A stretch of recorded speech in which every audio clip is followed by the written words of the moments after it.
This is my 123rd video on my work with OO gauge. See part 1 of this series for my reasons for getting into OO gauge when I already had a lot invested in working in N gauge, and I didn't really have space available for a large, fully operational OO gauge layout.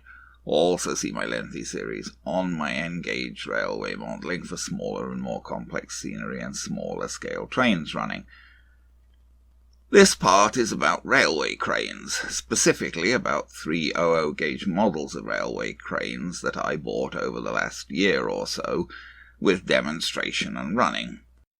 But I'll go on a bit about the history and engineering of railway cranes in general, as well as it applies to my period, the early part of the 20th century, especially the 1930s. This is a subject particularly dear to me. For some reason, cranes have fascinated me since I was a toddler. The first Christmas present I ever remember asking for was a big crane and lorry when I was about 3 years old. And of course railways, especially British steam railways, have also been a fascination all my life. I grew up next to a railway, I live next to a railway now, and my family worked on the railways. My grandfather drove for the Midland and then the LMS, and my uncle Peter drove for the LMS and then British Railways. Where to start? I think things will probably make most sense if I start with some of the basics of real railway cranes before getting on to the models that I have. This is an early type of railway crane, similar to one of the models that I have. This is a hand-operated crane, that is to say it has no motor or engine at all and relies on hand cranking to operate the jib and hook, with built-in advantage of considerable leverage, of course. Cranes like this can lift up to 6 tons or more with nothing but hand power. There are just 2 pieces of rolling stock for this crane, the crane itself, mounted low-slung on a bogie, and a match truck, chiefly to support the jib during transport, but also carrying tools, etc. Here's another view of a similar hand-operated crane. This one appears to be using a match truck made with the use of a buffer to support the jib, probably not the original. Here's another view of a hand-operated crane. The curved yellow plate at left is the counterweight. That is to say, it's a large, heavy sheet of metal mounted at the back of the crane to counterbalance the load being lifted by the crane. Of course, a constant problem with cranes is that the load pulls the end of the jib down, and being a long way from the pivot point of the crane, the force of the load is magnified by leverage. Stopping the crane from falling over when lifting the load is always difficult, and you can find plenty of videos on YouTube of modern crane operators failing to allow for this and tipping their cranes over. The chief ways used to deal with this problem involved adding counterweight on the opposite side of the main pivot from the load and employing extended legs, jacks, etc. to support the crane against tipping. Here's another view of a hand-operated crane with its match truck, but again the match truck doesn't look original. Here's a different hand-operated crane. This one appears to have a jib support built into the front of the main crane wagon, very similar to my model, but the match truck doesn't appear to offer any additional support for the jib. Here's a view of a hand-operated crane lifting a container onto a flatbed lorry. This crane has a counterweight of a different type, consisting of beams protruding from the back of the pivoting body with a heavy box weight on those beams. This type of weight could be adjusted to counterbalance different loads by moving the box weight further out or further in on the beams. There is a match truck with a jib support in front of the crane here. This is a somewhat similar small crane with a match truck with a jib support, but this is a steam crane. You can see the boiler with its chimney at right. As such, this crane would be considerably heavier. So you will note that the crane wagon has 4 axles. This is done to reduce the load per axle. This became another very big issue with railway cranes. In order to lift the ever-increasing loads as rolling stock became larger, the cranes became extremely heavy pieces of machinery, and it was difficult to move them over the tracks without causing damage. Yet the service of the cranes could be required virtually anywhere on the rail network, including on branch lines, so steps needed to be taken to keep the axle loading of the cranes during transit from becoming excessive. Here's another crane of the same type, a steam-powered crane mounted on an 8-wheeled truck with a match truck to support the jib during transit. This is a crane of the same type, but without a match truck in evidence. This is actually a picture of a Cowans and Sheldon crane as used by the LMS that is supposedly being modelled by Oxford Rail. That model was announced in 2020 and I have pre-ordered one, but I haven't heard any more about it and no engineering samples or detailed drawings seem to have been shown, so I really have no idea how the project is progressing. I still have hopes that I will get this model sometime. This picture essentially represents the next stage of evolution in railway cranes. The cranes became so big and heavy in order to be able to lift the ever heavier rolling stock that it got to the point where the cranes couldn't be safely moved over many tracks even with 4 axles on the crane wagon. The next stage was the load-relieving bogie invented by Wilfred Stokes of Ransom and Rapier in 1904. It took a while for these to be widely adopted, but by the 1930s all large breakdown cranes had them. The load-relieving bogies were small, separate trucks that ran in front of and behind the main crane wagon. They were connected to the main crane wagon not by regular couplings, but by special connections incorporating a kind of jack that allowed upward pressure to be exerted on the end of the main crane truck, so transferring some of the weight of the main truck to the load-relieving bogies for transit. If 10 tons of load was transferred to each bogie truck, that would reduce the overall load of the main truck by 20 tons, so taking 5 tons off each of the main axles and adding 5 tons to each bogie axle. This spreading of the load allowed the crane to be moved along tracks such as branch lines where it couldn't otherwise have been taken. There was still a match truck to support the end of the jib, which was now considerably longer, and the match truck travelled on the far side of one of the load-relieving bogies. This picture shows an LMS Ransom and Rapier crane from around 1930 that would have been able to lift about 30 or 35 tons. As time went on, the cranes became steadily larger. Here's a picture of a steam crane with load-relieving bogies and a match truck in preservation.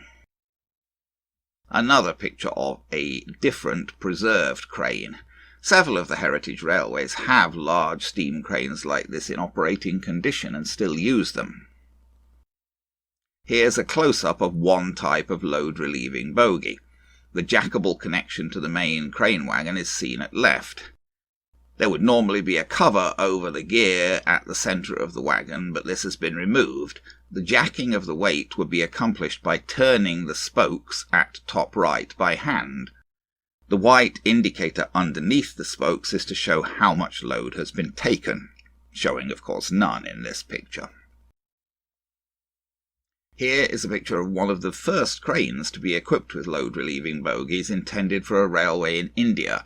The crane is lifting one of its own bogies. This would not be unusual. The load-relieving bogies could be removed when the crane was actually working to better allow for manipulating the load. The bogies could be shunted away, or they could be moved to one side by the crane itself, as here. Here's a picture of a large Cowans and Sheldon crane in preservation at work. Note that stabilizing jacks have been deployed to give the crane a wider support. The crane is also designed with considerable overhang behind the pivot point to provide counterweight. So now on to my models. Here are the 3 crane models that I got. I purchased the one in front first on eBay. It was listed as a weathered Hornby breakdown crane. I purchased the one at centre next, also on eBay. That one's quite a find, but more on that in a bit. Lastly, I picked up the one at top, locally here in Canada. It's supposedly a Thomas the Tank Engine item, but it didn't appear that it was going to have a face on it or anything, and it was only $40, so I went with it. Here's a close-up of the large weathered crane as it came to me, in foam blocks but with no box. And here's the box of the Thomas the Tank Engine crane. I don't know about you, but I got the impression from this box that the crane would be grey. This is an older item made in England. There is apparently a later Hornby Thomas the Tank Engine crane made in China. Here's the third model. As I say, I thought this one was quite a find. I've never seen another exactly like this offered for sale. This is a mainline item made in Hong Kong. It came to me without a box. It depicts a hand-operated 6.5-ton Cowans and Sheldon crane in LMS livery with a match truck. Here's the large, weathered crane out of its packaging and railed on my little test track. This is the small LMS crane on the test track. I oiled the chains and pulleys as things didn't want to move much when I got it. When I unboxed the Thomas the Tank Engine crane, it turned out that it was almost totally identical to the weathered one that I had, which I guess was a bit of a disappointment. If I'd known it was just the same as the one I already had, I probably wouldn't have bought it. But I wasn't really expecting all that much from it, so I wasn't particularly upset. It's quite a nice model, actually, and I can't really see what it's got to do with Thomas the Tank Engine. Here are all three cranes on the test track. They each require quite a bit of care to rail. With the small one, the crane connects to the match truck with a normal tension lock coupling. With the large cranes, the match truck connects with a regular coupling, but special couplings are used to connect the load-relieving bogies to the main crane wagon, coming somewhat closer to representing the special jackable connections that would have been used. However, the bogies don't seem to incorporate any attempt to represent the operating controls of the jacking mechanism. About the only difference between the Thomas crane and the other one was that the Thomas crane had a larger chimney. This was actually mounted upside down when I got the model, and I had to pry it out with tweezers and refit it the right way up. In fact, in real life these chimneys did pivot so they could be tipped out of the way when the crane was operating. Here's the shorter chimney on the other crane. Actually, it looks as though someone may have cut it down, or perhaps it just got broken. You can also see the load-relieving bogie up close here. Here's the view from the other end, with the jib resting on the match truck. Chains are used to support the jib and the hook, and these can be operated by turning wheels on the side of the crane. There are springs that press against the operating wheels so that they don't turn freely, but there aren't actually any ratchets, just spring friction on the sides of the wheels, so the jib and hook can't actually support much weight without the chains coming off their spools. More on that in a bit. Here's a close-up of the main crane. The round things on the side are just the retainers for the ends of the chain spools. No real attempt has been made to represent the operating cylinders, wheels and arms of the steam mechanism. Still, the overall impression is not too bad, even if a bit rudimentary. Bachmann did make a detailed model of a Ransom and Rapier crane, but it cost well over £200, over $400 here in Canada, and it wasn't available in an LMS version, only GWR, SR and BR. The LMS did use Ransom and Rapier cranes, but Bachmann chose a slightly different prototype. Given the high cost and the fact that it didn't actually address my prototype, I passed on that one, although I have to admit that I've now weakened and ordered one. So far as I know, this is the only railway crane ever to be sold ready to run in 00 gauge in LMS livery, assuming it was sold by Mainline in LMS livery, but I think it was. That looks like commercial finishing to me. Hornby still sells something that appears to be this same basic crane, but somewhere along the line the match truck seems to have got completely lost, and the Hornby version only seems to have ever been sold as a single crane wagon, generally in bright red or yellow. You can well imagine that I jumped on this one when I saw it listed on eBay, since it fits right into my prototype. Here's the back of the crane, marked Cowans, Sheldon, Carlisle on the back of the counterweight plate, as was apparently really the case. The crane truck is symmetrical so that the jib can be parked pointing in either direction. It's not exactly super detailed, but it's quite a nice little item. Knurled knobs are fitted on the ends of the chain spools to allow you to turn them. Kind of a necessary concession against realism if the crane is to be operable. Note that, as with the similar real cranes that we saw earlier, the crane is mounted on a dropped floor lower than the tops of the bogie wheels. The small nubs at either end of the dropped floor would actually have been small jacks, allowing small legs to be jacked down into the ground when the crane was working. Here's a close-up of the match truck, or crane runner as it's labelled here, with its jib support and toolboxes. The large cranes come with an approximation to the jacked legs that were used to give this type of crane more stability when working. The representation is pretty crude, just L-shaped pieces of plastic with no attempt to represent the jacking mechanism. The 4 L-shaped jack legs are just pushed into slots in the body of the main crane wagon, 2 on each side. They barely reach the ground when the crane is sitting on track mounted directly on a flat surface, as here on my test track, so if the crane were on a layout on track raised by track bed and ballast, the jacks wouldn't reach the ground beside the tracks and would need to have something else put under them in order to really offer any support to the crane.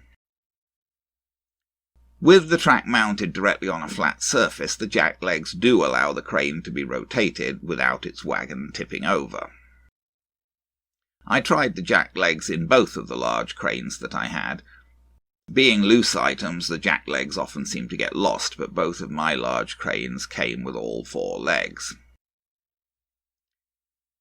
Even though a bit approximate in representing the prototype, the cranes do look quite nice when operating with the jack legs. This type of crane was more often sold by Hornby finished in bright red or yellow. I definitely prefer this weathered brown version, although grey might have been even better for me, as it seems that the LMS generally finished their cranes in grey. The small model crane that I have doesn't have any jack legs that actually function. There would have been small legs that could be jacked down on the sides of the wagon, but these are just represented by static nubs on the model. Nevertheless, it is possible to turn the crane without its falling over, at least without a load. Here are all 3 cranes with their bodies and jibs turned. The large cranes look almost like some kind of strange insect or something, with their legs deployed and their jibs raised and turned. I wanted to see if I could get the cranes to actually lift loads. The first thing I thought I would try was a container, such as the LMS furniture container that came on this Dapol Conflat wagon. Here's that wagon with its container out of its box. And here it is with its container removed. The container is not attached to the wagon in any way, and the bottom of the container is just open. There's no actual floor there. I used a small bit in a pin vise to drill small holes through the sides of the container at the bases of the modelled lifting straps. It was difficult to get the bit started in the right place on the slick plastic. It kept skittering off to one side, so I used the point of a new blade in my craft knife to start the holes and then finished with a pin vise. Here's a close-up of one of those holes that I drilled. With 4 holes drilled, I threaded button thread through so as to make loops on each side of the container. I pulled the loops of thread up on either side of the container and used a marker to hold them up. Then I fixed the ends of the thread together underneath the container. I used CA glue as this was easier than tying a knot. I was able to lift the container by the threads with the small crane, so long as I didn't swing the jib out too far. If the jib was swung out too far, the crane would fall over as it didn't have any legs to steady it. I wondered if I could get the big cranes to lift a locomotive. I checked all of my locomotives, and the lightest of all of them was this old Hornby Jinty. It was even lighter than the little Lancashire and Yorkshire Pug. I put zip ties around the loco to simulate the kind of straps that might be used for lifting. Here's the loco with the zip ties in place with their ends cut off. Then I passed thread round under the zip ties and held at the front and back in front of the chimney and behind the cab. I tried to lift the loco like this with one of the large cranes, but it wouldn't work at all. The weight of the loco tipped the crane over, even with the jib kept close to the tracks. And in any case, even if the cab of the crane was held so that it couldn't move, the springs holding the chain spools weren't strong enough to carry the weight of the loco, and the chains just unspooled. So there's no way these cranes are going to lift a functioning loco. The only way I can see to get them to lift a loco would be to use a dummy loco model, perhaps building something from one of the Kitmaster kits. I was at a train show this weekend, more on that soon, in a different video, and I did check out the Kitmaster loco kits available, but there wasn't anything available there that fitted my LMS prototype. If I can get a loco kit that fits my prototype, I may try building that just to see if these cranes can lift it. For now, since the cranes couldn't lift a loco, I went down to trying a wagon. I took a Hornby box van. I bought 7 of these a while ago to experiment with finishing them as LMS wagons. I took the couplings off the wagon. I removed the body and took out the metal plate from the chassis. You can see the metal plate and the couplings at top right in this picture. I removed those to make the wagon as light as possible. Then I passed thread through gaps in the underfittings of the chassis. And as with the container, I made loops of thread on each side of the wagon. I was able to lift this wagon with one of the large cranes. Even with this light load, the jib couldn't be turned out at a right angle without tipping the crane. But it was possible to lift the wagon with the crane and to move it from one side of the crane to the other side.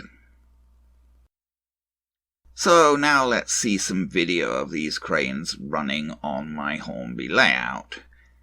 And also I'll try to show them actually lifting loads on the layout to the extent that I can actually get them to do that. Well, these cranes are after all rolling stock, so let's see if we can see them actually running on the layout. Now, well, you can imagine they do have some issues as running stock, because, well, I mean, this is the larger crane. It's a large set of rolling stock, right? It's the main crane, and whoops, zoom too hard. There's the main crane in the middle with load relieving bogies on either side, and then a max truck joined to the front. But of course, the jib from the main crane is resting on the max truck, so as it goes round the corners, it's got to move. That's being pulled by a Hornby current production Ginty, and I've got what is actually a Lima luggage van on the back to make up a little breakdown train. And let's try and send that round. Now, in deference to his larger size, I put him on the outer circuit with 3rd radius curves. Although I'm not sure that was the wisest thing, because if anything, the smaller one possibly has even more difficulty going round curves.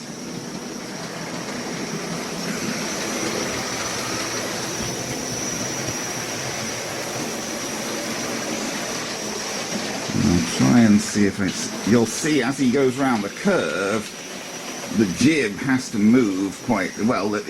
Actually, in this case, the jib doesn't particularly on this one, I beg your pardon. What happens with this one is the jib stays pretty much in the same place on the max truck, so the whole body of the crane turns as it goes round the curve.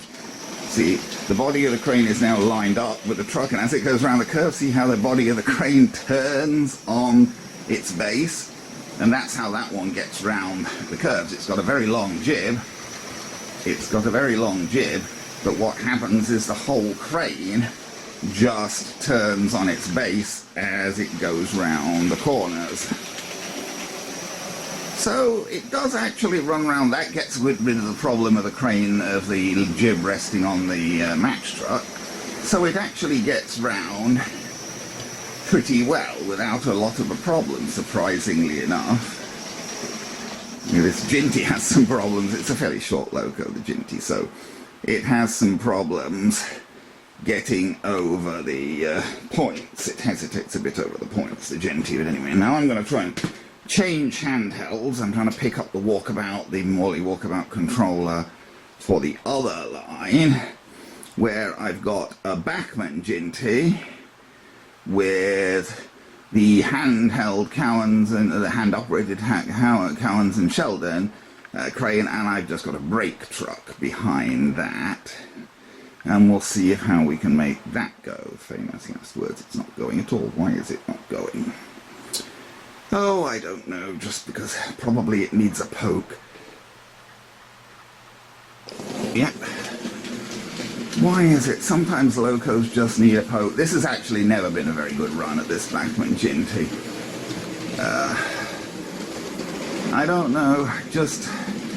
It gave me problems ever since I got it, this Bachmann Ginty. Now, this one works rather differently, because in the case of this crane, the crane that is, the jib is actually locked in to a position on the main crane truck. We'll see if we can go in and have a look here. See, I'm trying to slow it down. See, the jib is actually between two things there. This camera's not focusing now.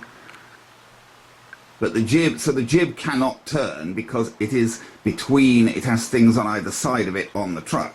So as this one goes round the corner, instead of the crane turning on the body, the jib moves from side to side on the match truck. And in fact, it actually moves almost right off the rail on the match truck as it goes around a second radius curve. Oh, this stupid Bachmann Ginty won't start after I stop it.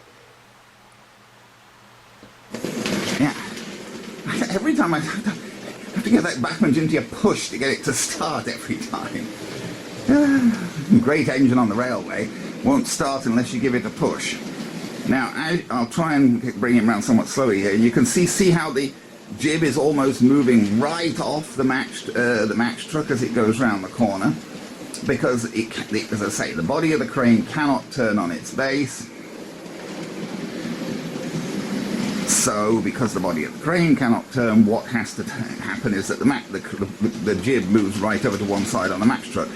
So it just about gets around the second radius curve. But it's probably having more trouble getting around the curves than the other one. Okay. Well, you've seen them both running round now. I'm going to stop him there, actually. Of course, he probably wouldn't start again. But you can see now, see how the jib has moved. The jib, because it's locked straight, the jib has moved right over till it's almost falling off the end of the rail on the match truck. But that's all you can do. I mean, if he's going to go around second radius curves, that's how he does it. I'm wondering if I can make some vague attempt to show these lifting something on the layout, but it's not going to be easy because, you know, I mean, yes, you can pose them as if they're lifting things, but they're not. They can't very realistically really lift things. Okay, I've got the camera on a tripod, and I'm going to try to see if I can set this crane up to lift something, but it's not going to be easy, to say the least. First, we have to try and put the jacks in, because it needs the jacks in to keep it. And of course, I can't see the holes for the jacks on the other side. I don't know. We got one in. Of course, it would be a little easier if I didn't have the camera in the way. Famous last words. Where is that other jack hole? Whoops. Ow. Okay. Now, I've got all four jacks in place now. And he is on a piece of line where the line is not very much above the level of the ground, so that would help, because if you did it where the ballast is, you know, making the track higher than the ground, the jacks wouldn't reach the ground. Okay, can we lift the jib?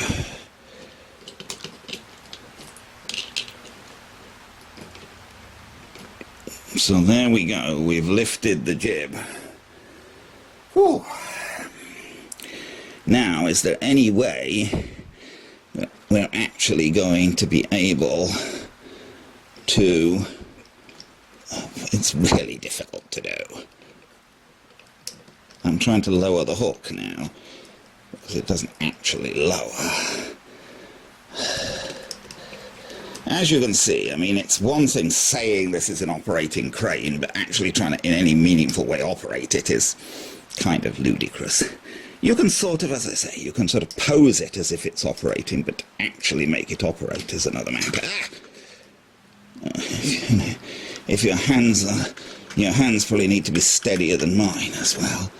I'm trying to hook that onto there because it's really very, very difficult to do. Not, of course, it's probably easier in real life, but I mean, men climb up there and do it in real life. Okay. So what should we do? Raise the jib or raise the... I guess we'll try and raise the jib. Famous last words. Oh. Of course, I've knocked the whole thing off the track while I was doing that, because it's just very fiddly to do. Well, there you go. For what it's worth. Oh dear, oh dear, oh dear. It's swinging like crazy, because I can't do the stuff without it swinging like crazy, but go a bit higher. If we go a bit higher, we can actually turn, and we could sort of put the truck down on the other track, although of course we need men to guide its wheels onto the other track. Ah-doo-dee-doo-dee-doo. Whoops.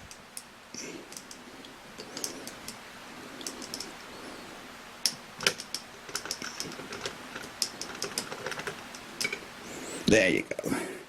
The truck is approximately down on the other track, so there you go. That's showing that large crane lifting the truck from one track to another, and that's about as good as I can do it. And if you can do it better, good luck to you. It's as I say, you can certainly pose these things to look as if they're doing stuff, but to actually very usefully do stuff with them is another matter.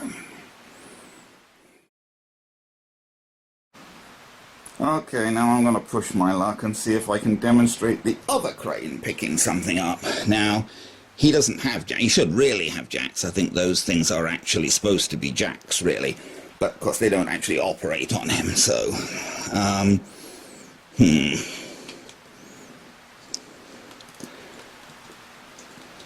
No, that's the hook.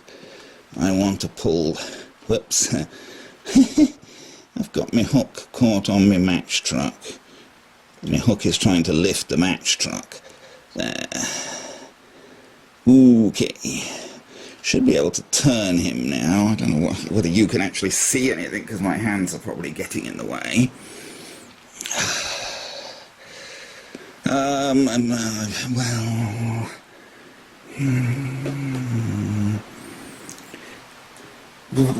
Can we move him forward? Actually, I'm pushing my luck there. That silly Bachmann engine doesn't want to start anyway. Oops, I just knocked a thing of static grass down. I think we're just going to have to move the wagon so we can reach it. Okay. One problem with this guy is that you loosen the hook chain, but the hook doesn't go down because you loosen the hook chain, because yeah, the hook itself has virtually no weight. I oiled it. I actually oiled the, whatchamacallem, oiled the chain and oiled the pulley there, but it still won't go down.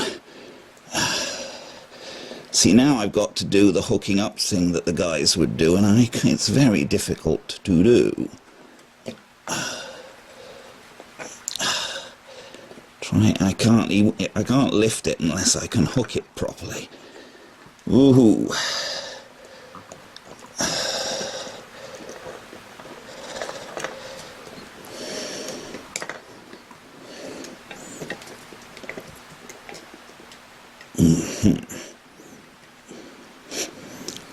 Oh, one of my things has fallen off then.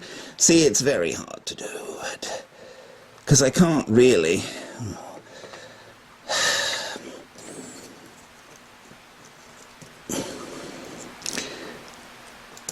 I don't know. Yeah, the problem is, you know, I mean, you can't... Well, of course, if I had a better harness on this thing, it would help. I don't know.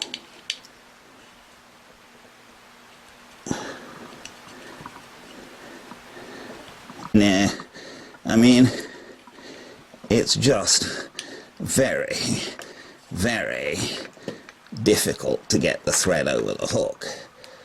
Ooh.